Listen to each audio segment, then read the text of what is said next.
बेटा बना बहू।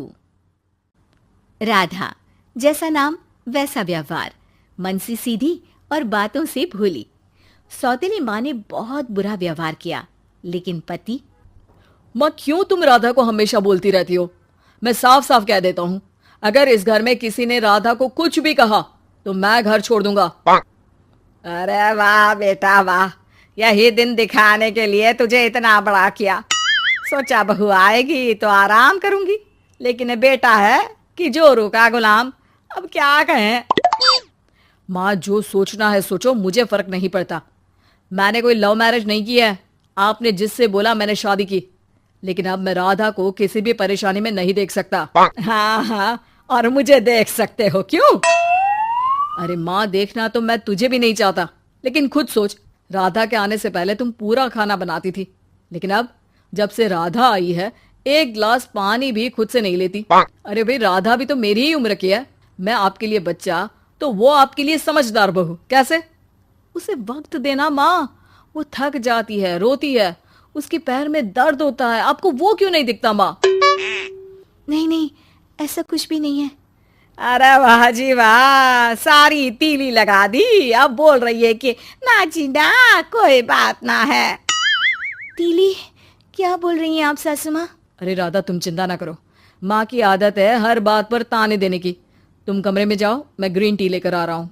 सास बेटे की हरकत से आग बबूली हो जाती है। बेटा, तूने आज प्रूव कर दिया कि बेटा कभी अपना नहीं होता। अरे जोरू के गुलाम, शर्म कर शर्म। तेरी माँ हूँ, सास नहीं जो खरी खोटी सुना रहा है कल की आई दुल्हन के आगे। अरे बहू बनना आसान ना है।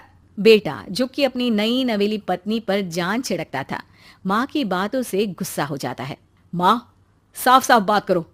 तुम राधा को कभी कुछ नहीं कहोगी, इसके लिए मैं क्या कर सकता हूँ? कुछ नहीं कहूंगी? अरे बेटा, बावला हो गया है क्या? तू जिस दिन पैदा हुआ था ना, उसी दिन सोच लिया था मैंने कि तेरी शादी के बाद बहू पर हुक्म चलाऊंगी, पैर दबवाऊंगी, ताने दूंगी और जुल्म भी ढाऊंगी। बाप रे बाप, माँ, आप कैसे ऐसे सोच सकती हो? राधा छोटी है मुझसे भी, और उसके लिए ऐसे सोच? अरे बेटा, एक बेटी का बाप और माँ उससे बचपन से ही सहनशीलता सिखाते हैं, जिससे कि वो कुछ भी सुनने के लिए तैयार रहे। वो जैसे ईंट होती है ना, शुरू में जितना पकाओगे आगे जाकर उतनी ही मजबूत बनेगी और बुलंद इमारत बनाएगी, समझे? देखो माँ, मैं कोई मजदूर तो हूं नहीं, इंजीनियर हूं, वो भी बड़ी कंपनी में। चलो, लॉकडाउन के कारण मैं घर से काम कर रहा हूं, तो आज से मुझे ही अपनी बहू समझो, लेकिन राधा को कुछ भी कहने की जरूरत नहीं है। हाँ भाई हाँ, ठीक है भाई। तेरे मजनू बनने से मैं थोड़ी ना सास बनने की अपनी ख्वाहिशों का गला घोंट दूं, हैं? मुझे कोई ना कोई तो चाहिए ना हुक्म चलाने के लिए। अब तुम दोनों मिलकर डिसाइड कर लो बस। फिर क्या था, राधा का पति बन जाता है घर की सुबह सुबह। अरे कहाँ मर गया? अरे ना ना, मेरा बेटा, क्यों मैं सुबह सुबह ऐसे शब्द निकाल रही हूँ, गुनाह हो जाएगा। अरे कहाँ रह गया ससुर का नाती? जरा चाय तो पिला। ये भी कोई बात होती है? सूरज सर चढ़ गया लेकिन महाराज जी सो रहे हैं। बेटा पलंग से उठता है। मैं जल्दी से जाकर चाय दे आती हूँ माँ जी को। अरे नहीं नहीं, तुम जाओगी तो 4 बात और सुनाएंगी, मैं जा रहा हूँ। बेटा माँ को चाय लाकर देता है कि माँ। अरे देख तो तेरा चेहरा, ना मुंह धोया ना हाथ। जा जाकर हुलिया ठीक कर ले और उस करमजली को बोल कि नाश्ता बनाए। करमजली? अरे माँ, कुछ तो शर्म कर। देता हूं ना मैं तुझे नाश्ता, लेकिन तू राधा के लिए ऐसे गंदे शब्दों का इस्तेमाल नहीं करेगी। बहू की तारीफ बेटे के मुंह से सुनकर सास फिर गुस्सा हो जाती है। अरे जा जा जाकर नाश्ता लेकर आ। और हाँ, 15 मिनट में मैं नहा कर निकल रही हूँ। नाश्ता ना आया तो खाल उधेड़ दूंगी। फिर मन ही मन सोचती है, नहीं नहीं, ये तो मेरा ही बेटा है। खाल उखड़े उसके दुश्मन की, अब मतलब तेरी राधा की खाल, समझा ना? अरे यार, ये सब क्या है? नेचर की कॉल भी आ रही है और 15 मिनट में नाश्ता। भगवान, कैसी मुश्किल जिंदगी बनाई है आपने औरतों की, बेचारी कैसे जिएंगी। बेचारा बेटा किचन में जाता है जहाँ राधा आलू पूठी बनाकर उसका इंतजार कर रही होती है। आप मेरे लिए इतना कर रहे हैं तो क्या मैं आपके लिए इतना भी नहीं कर सकती? ये लीजिए, नाश्ता बना दिया है, दे आइए माँ जी को। अरे थैंक्स राधा, माँ नहाने गई है, मैं बस अभी आया। ये नाश्ता यहीं रख दो, मैं आकर दे दूंगा माँ को। थोड़ी देर में माँ की आवाज आती है। अरे कहाँ रह गए? 15 मिनट हो गई, नाश्ता कहाँ है?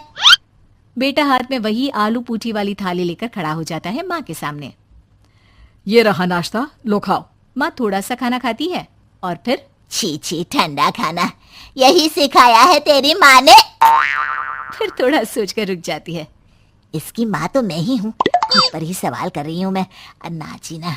अरे बेटा, नाश्ता गर्मा गर्म अच्छा लगता है, खास करके पूड़ियाँ। पूड़ी तो छन से छने और टन से प्लेट में आ जाए।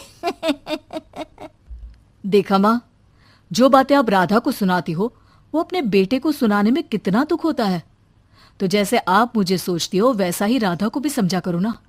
अरे जितने लाड प्यार से आपने मुझे बड़ा किया, क्या उसकी माँ ने नहीं किया? हाँ हाँ पता है, उपदेश मत दे। लड़की का काम ही क्या होता है? खाना बनाना।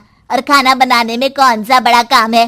फिर सारा दिन घर में पलंग ही तो तोड़ना है। अब तू बता, तू अपने से तुलना कैसे कर सकता है उसकी?